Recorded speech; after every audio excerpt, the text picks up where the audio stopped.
안녕하세요. 방금 확인하신 것처럼 이번 시간에는 소수에 대해서 배워보겠습니다. 그런데 소수를 이해하기 위해서는 관련 개념인 약수의 뜻을 알아야 합니다. 약수는 초등학교 때 배우셨잖아요. 초등학교 때 나누어 떨어지게 하는 수라고 배웠어요. 약수의 뜻을 복습하는 시간을 가지겠습니다. 그리고 소수의 뜻을 이해하고 어떤 수가 주어졌을 때 그 수가 소수인지 아닌지 판단하는 방법도 연습해 보겠습니다. 그리고 소수와 관련된 개념 로드맵을 이해할 수 있도록 했으면 좋겠습니다. 약수의 뜻을 예를 들어 복습해 봅시다. 6의 약수를 생각해 봅시다. 6 나누기 1은 6, 목선 6이고 나머지가 0이었죠. 나누어 떨어졌죠.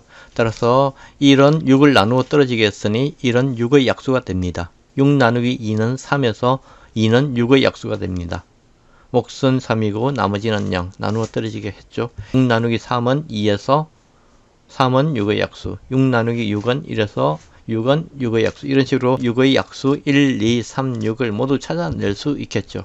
자, 조금 번거로워 보입니다. 그렇죠? 자, 이번에는 이런 식으로 생각해 볼까요? 어떤 자연수 A를 두 자연수 B와 C의 곱셈으로 나타낼 수 있다. 이렇게 생각했을 때 우리 어떻게 약속하냐면 B와 C는 A의 약수가 된다. 이렇게 약속하자는 거예요. 자, 이게 무슨 말일까요? 한번 예를 들어서 생각해 볼까요? 똑같은 식이에요. 6은 1 곱하기 6 이렇게 나타낼 수 있죠. 6이란 자연수를 두 자연수 1과 6의 곱셈으로 나타낼 수 있어요. 이때 어떻게 된다? 1과 6은 6의 약수가 된다. 이렇게 말할 수 있다는 거예요. 자, 그러니까 1과 6의 약수 벌써 두 개 찾았네요. 다시 6을 2 곱하기 3 이렇게 나타낼 수도 있잖아요. 이 경우 2와 3은 6의 약수가 된다. 이렇게 말할 수 있네요.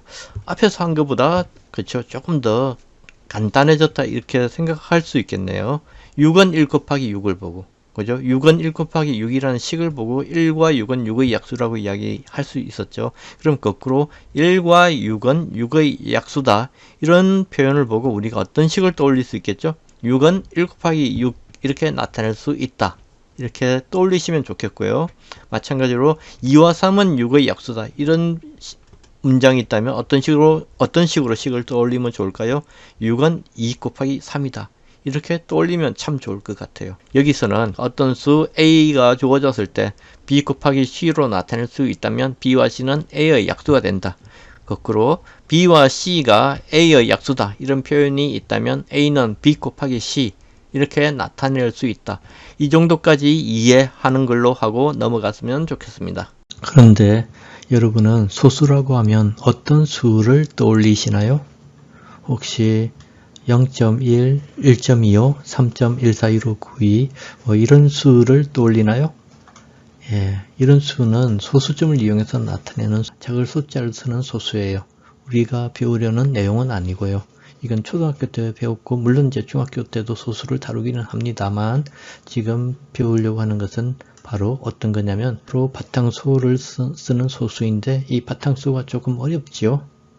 영어로는 prime number라고 합니다. 그러니까 중요하다는 뜻이겠죠. 중요하고 바탕이 되는 수. 이런 수가 소수인데 어떤 수들이 있을까요?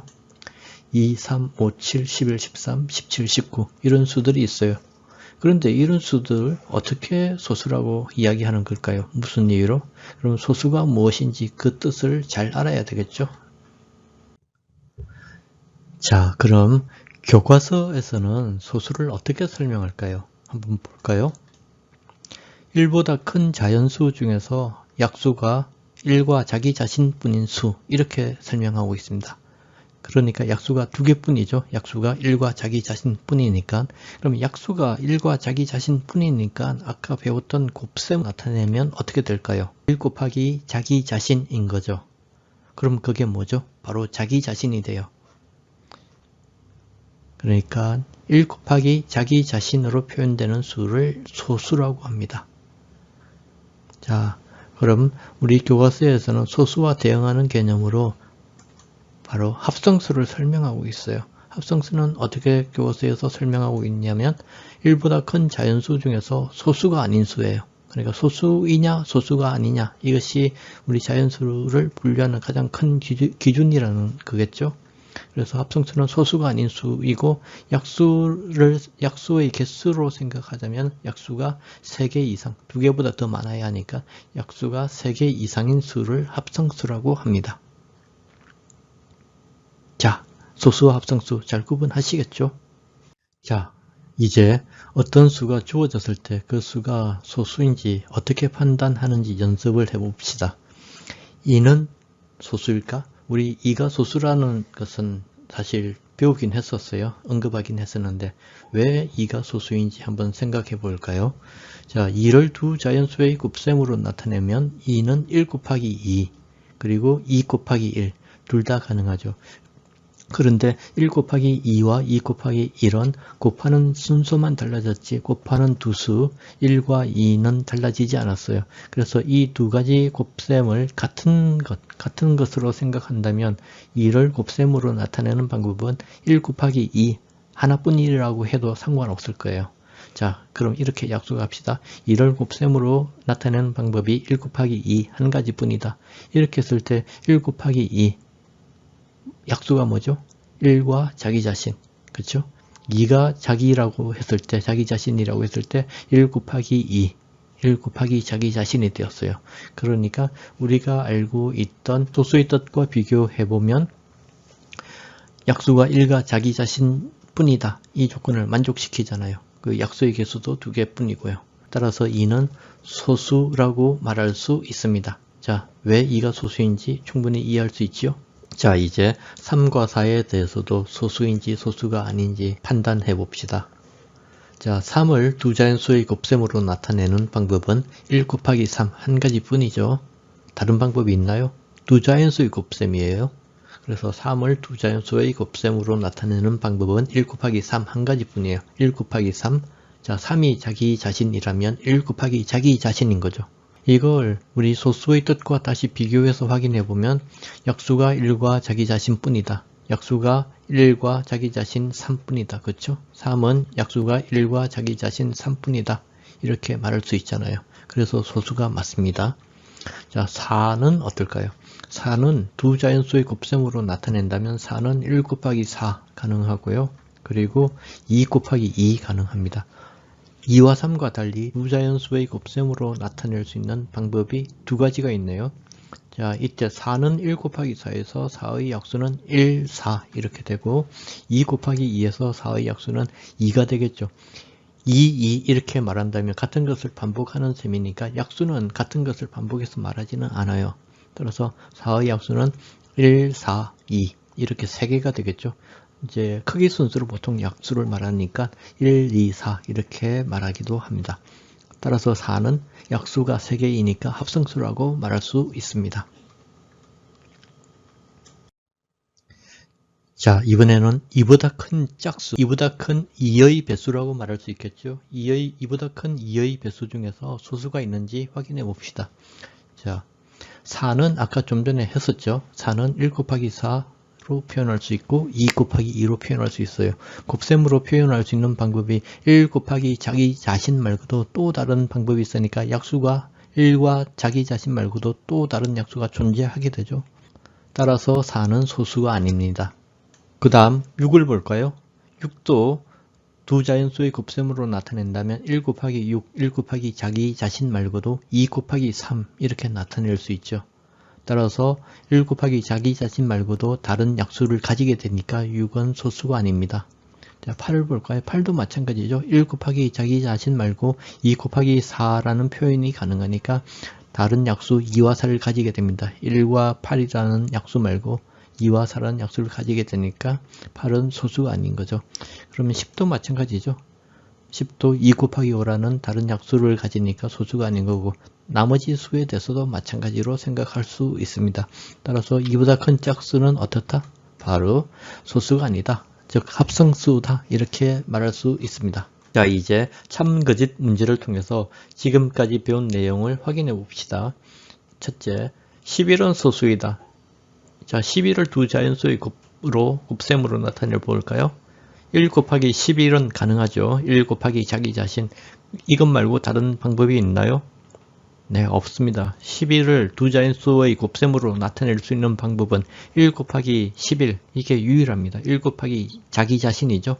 따라서 11은 소수가 맞습니다. 그렇죠. 11은 소수다. 이렇게 해야 되겠죠. 그 다음에 두 번째, 모든 소수는 홀수이다. 자, 모든 소수는 홀수다 했는데 소수를 떠올려 볼까요? 당장 2는 짝수예요. 2, 3, 5, 7 이런 수가 소수인데 2는 짝수이니까 모든 소수는 홀수이다. 이 표현은 틀린 거겠죠? 틀렸다. 이렇게 할 수 있고요. 그 다음에 모든 자연수를 분류하면 소수 또는 합성수이다. 이렇게 했는데, 자, 그럼 1은 어디 갔을까요? 1은 소수가 아니잖아요. 우리 1보다 큰 자연수 중에서 소수를 정했고 1보다 큰 자연수 중에서 합성수를 정했으니까 1은 합성수도 아닌 거죠. 따라서 모든 자연수를 분류하면 소수 또는 합성수 또는 1이다. 이렇게 해야 맞겠죠. 이 문장은 틀렸습니다. 그죠? 1이 없기 때문에. 네 번째, 2의 배수 중 소수는 한 개뿐이다. 2의 배수는 뭐죠? 2, 4, 6, 8, 10, 12 이런 수들이죠. 자, 이런 수들 중에서 소수는 뭐죠? 2 하나 있어요. 나머지 4, 6, 8, 10, 12는 합성수잖아요. 따라서 2의 배수 중 소수는 한 개뿐이다. 이 표현은 옳습니다. 그렇죠. 그 다음에 3의 배수 중 소수는 없다. 3의 배수는 어떤 거죠? 3, 6, 9, 12, 15 이런 수들이에요. 자, 이런 수들 중에서 소수는 3 하나 있잖아요. 따라서 이 표현도 틀렸습니다. 자, 지금까지 배운 내용을 다시 정리해 봅시다. 자, 어떤 수 A가 있습니다. 이 A의 약수를 구했더니 1과 자기 자신, 그러니까 1과 자기 자신이니까 A를 곱셈으로 나타내면 A는 1 곱하기 A 이렇게 나타낼 수 있겠죠. 어떤 수 A를 두 자연수의 곱셈으로 나타내는 방법이 1 곱하기 A 한 가지뿐이다. 그러면 이 경우는 약수가 뭐죠? 1과 자기 자신이잖아요. 소수의 뜻에 맞습니다. 따라서 이 경우 A는 소수라고 할 수 있습니다. 그런데 어떤 수 B가 있어요. B를 두 자연수의 곱셈으로 나타내는 방법이 1 곱하기 B, 1 곱하기 자기 자신 말고도, 그러면 1 곱하기 B라는 약수 말고도 다른 약수 C 곱하기 D라는 표현이 가능하다면 다른 약수 C와 D라는 약수를 가지게 되잖아요. 따라서 이 경우 B는 뭐라고 할 수 있나요? 합성수다. 이렇게 할 수 있습니다. 이것이 오늘 우리가 배운 가장 중요한 개념이라는 거 꼭 기억하시기 바랍니다. 우리가 지금까지 소수 관련한 개념을 배웠습니다. 소수가 무엇인지, 어떤 수가 주어졌을 때 그 수가 소수인지 소수가 아닌지 판단하는 방법도 연수했고요. 자, 이제 소수라는 개념에 대하여 개념 로드맵을 그려봅시다. 자, 우리 소수를 공부했는데 뭐가 나왔었죠? 약수라는 개념 배웠어요. 자, 약수, 그러니까 어떤 수 A가 주어졌을 때 A를 두 자연수 B와 C의 곱셈 A를 B 곱하기 C로 나타낼 수 있다면 B와 C는 A의 약수가 된다. 이렇게 이야기했어요. 그러니까 소수와 약수가 서로 따라다니는 개념이었어요. 그럼 다음에 우리가 배울 개념은 거듭제곱이 있어요. 어떤 같은 수를 여러 번 곱하는 것을 거듭제곱이라고 합니다. 이렇게 소수와 거듭제곱을 배우는 까닭은 뭘까요? 바로 우리가 소인수 분해를 잘 하기 위해서예요. 소인수 분해를 정확하게 하려면 소수와 거듭제곱의 개념을 정확하게 알고 있어야 합니다. 그럼 왜 소인수 분해를 공부하는 걸까요? 바로 소인수 분해를 통해서 약수를 구하고 약수의 개수를 구할 수 있습니다. 소인수 분해를 통해서 우리가 최대 공약수를 구할 수 있고요. 그리고 최소 공배수도 구할 수 있게 됩니다. 매우 강력한 도구가 되는 거죠. 자, 이런 개념 로드맵이 있다는 거 이해하시고 공부한다면 여러분들의 학습에 큰 도움이 될 것이라고 생각합니다.